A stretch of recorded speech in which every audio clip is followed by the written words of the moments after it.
Namaskar. Today we will try to understand a little deeper, go a little deeper into the realm of violence and non-violence. Today is Mahasaptami.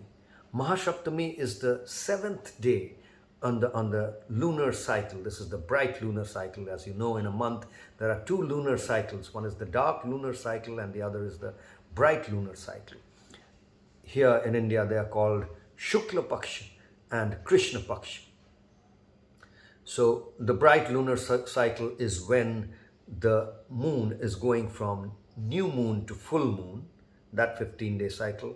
And then there is the dark lunar cycle when the moon cycle is going from the full moon towards the no moon day, and then on to the new moon day.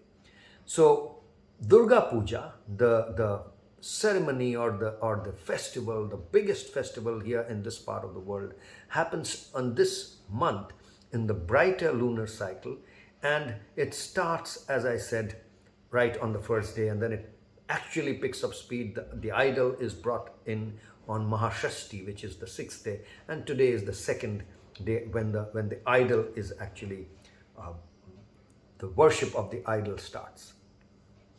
Now, and it reaches a real crescendo on the day of Ashtami, which is the third day, and then it starts moving towards Navami, the ninth, and the 10th day is really the end. So we'll come to all that. But today, I wanted to talk about the whole issue or the whole dilemma of violence and non-violence. Because on the one hand, we know that everything that is about morality, about ethics, about religion, about being good, bringing forth or expression of beauty is all about what is called shanti. In Indian languages, it is called shanti or peace. We all know and everyone extols the value of peace in society. Without peace, there is no peace. That means there is only violence and there is problem and there is all kinds of nastiness. There is nothing good and true and beautiful about things about that situation where there is no peace. We all want and we all talk about peace. Truly speaking, all the religious affirmations or the mantras, as they called, all those great sayings, all the aphorisms, all the proverbs, if we notice, all the stories, the myths, they all kind to extol the value of peace, and they shun violence. And yet, it is amazing to see how, especially now that it is Mahasaptami, this day of Durga Puja, it is amazing to see how the idol that is worshipped is an idol which is depicting a scene, a very elaborate scene of violence. Why? Because it's actually depicting how the Durga Ma, the Devi Durga, or the goddess Durga, her Vahan or the vehicle, every goddess or god has a vehicle which is an animal. So Durga Devi or the goddess Durga's vehicle is the lion. So the lion, which is the ferocious lion, the lion has split open a buffalo.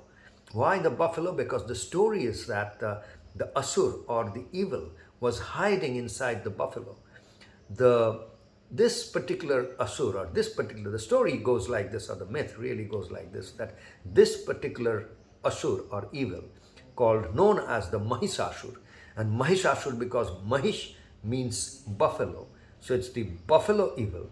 Now the buffalo is a creature, as you can see, as you might have seen or seen, looks most innocent. If there's one symbol of innocence, that could be the buffalo. They are similar. The cow and the buffalo are kind of similar looking and all that. Of course, black buffaloes are mostly black, and the cows are of various different colors: white, brown, black. But if you look at a black cow and a black buffalo, they're kind of similar, have horns and have same kind of features. But the cow will seem, willy-nilly and all that. But the buffalo always seems very innocent, And in this innocent creature, what hides is the Mahishasur, the evil. And that the lion actually comes and tears open the buffalo. And from inside the buffalo now the evil comes out. And the scene that is frozen from this myth for the purpose of the worship, for purpose of creating the idol, is the scene where the goddess Durga, Durga Ma, has actually pierced the evil with her weapon, and the weapon is called the Trishul. It has three daggers at one end and a single dagger at the other end. It's the same weapon which has kind of two daggers at the two ends of it. And at one side is a single dagger, single spear kind of thing. It's like a spear with the one end there are three spears, three daggers, three pointed kind of knives, and the other end is a single spear knife. So Durga Ma, or goddess Durga, is shown to have actually just pierced the chest or the heart of the evil, of the Asur.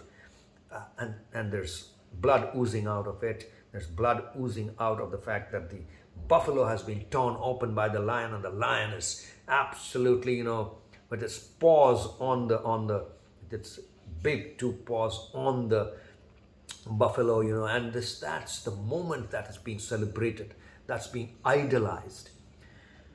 As a child who was growing up in all this, in a culture where this was kind of the crux of the culture, this was depicted, this was celebrated, there was so much going on around this particular moment, in a culture, in a geography, in a region where this was happening. And on the other hand, while this was happening, if you heard the mantras, the affirmations, the manner in which the worship was being done, there was all the idolization or the eulogization of the virtue of peace.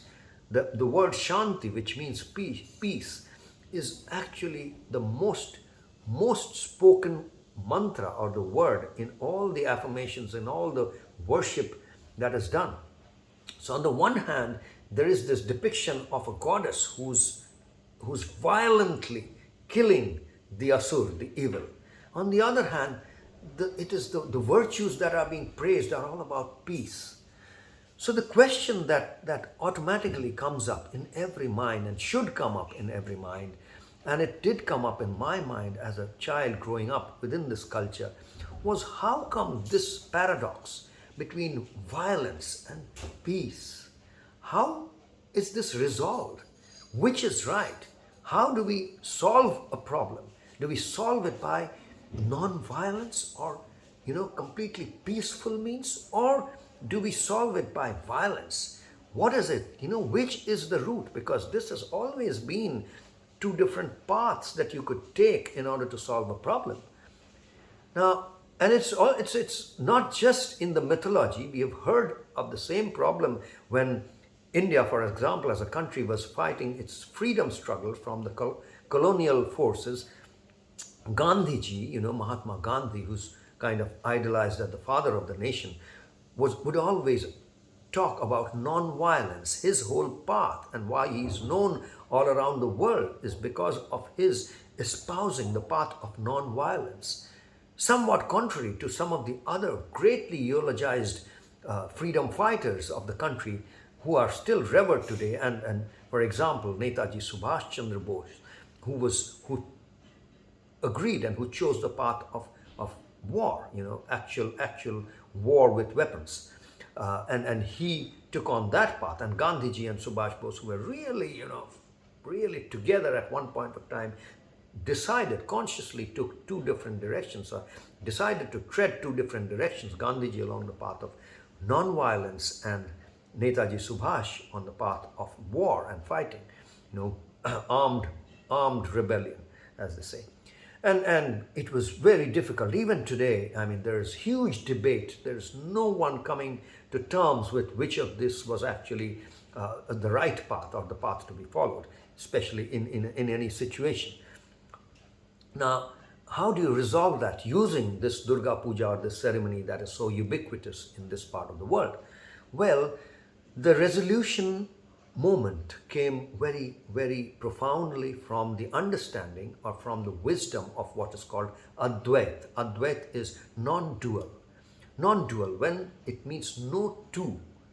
So as we are born, and we are born as, one being at that point of time. If you go back to your own understanding of the world, or if you observe a very very just born child, you will notice that the child really has very little means to understand duality.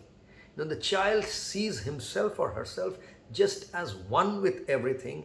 It doesn't have the capacity in the brain at that point of time, or the capacity in its own consciousness or logic, to actually create duality, to understand duality. It is a fused thing. Its own identity or understanding of who it is fused with everything else. It bites its thumb, and it bites the bed sheet, and then it realizes, oh, this felt different, this pained, this is me. The bed sheet, I can keep chewing it, oh, it doesn't pain, it is not me. So this is the first duality that gets created. And similarly, and that's the duality which helps the child survive, live. It's a very important duality to kind of understand, that what is me, this body which represents, through which I am, my spirit is playing out. So the understanding of the body itself creates the first duality, that this is my body and everything else that is not my body, which doesn't pain like the way this causes pain, is not me. That's the first duality that we start living our lives with.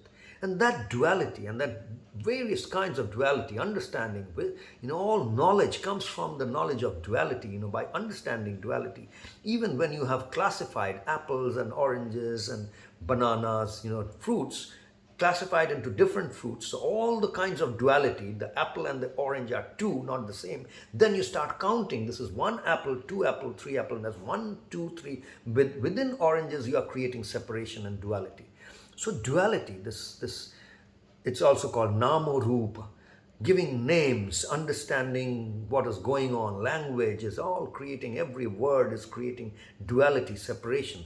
So that separation is something that helps us survive and live. And it becomes so much part of us that we assume that that is what is real. All the duality that we have created is real, absolutely real, and that is what it is. But there is this other transcendence of all this duality, where you can actually once again experience oneness. That is what yoga is all about. Yoga, as we say, union. It's a transcendence of every duality into a state of being where you experience, and not even experience, you realize non-dual. It's often called non-dual awareness. Well, that's the standard Indian term for it is Advait. Advait means two. Dva is two. Dvait is two-ness.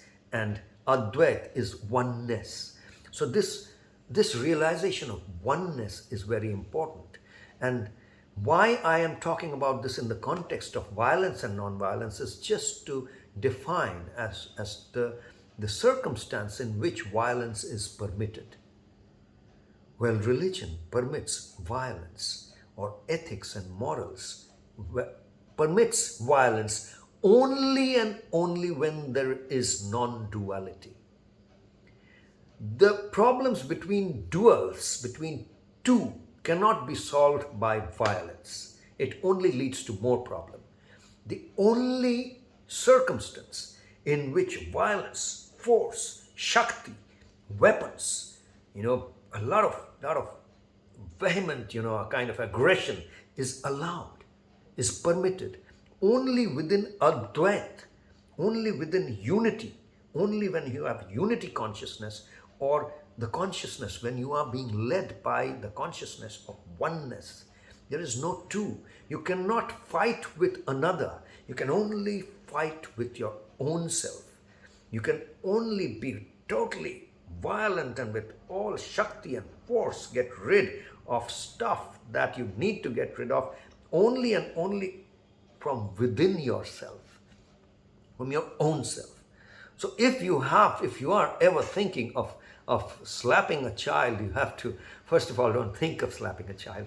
But if you are, then you have to be convinced that that child is you. There is no difference between you and the child. Why a child? If you're thinking of bombing another nation, well, don't bomb another nation, first of all.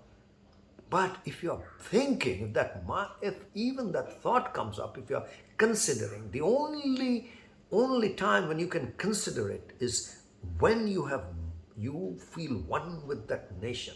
You feel one with every citizen of that nation. Their pain is your pain. You will be as pained by the bomb falling and every life being affected by it in the same way as you will be affected. Do to others as you would want them to do unto you, is what Jesus told us. And that's true for absolutely this whole thing.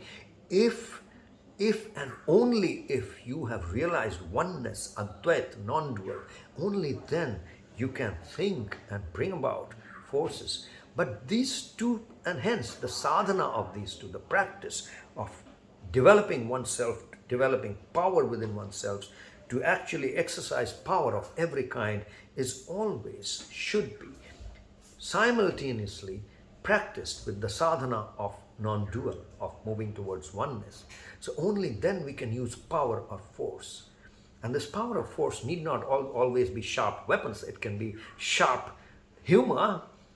So even if you're using sharp humor on someone to really, in a kind of with a intent to really annihilate that person or really hurt that person, before that, make sure that that person has become one with you in the same way that you are one with yourself, in the same way that your pain affects you, in the same way that other person's pain should affect you. Only then you can use the sharpener of humor or any kind of sharpener or weapon to solve a solution, to solve a problem. Until you have been able to do that, you are not allowed, you're not permitted to use weapons. So that, friends, is really the story of Mahasaptami and how we resolve this paradox of violence and non-violence, violence and peace in the context of Durga Puja. That's all for today, friends. Take it easy and take care. Namaskar.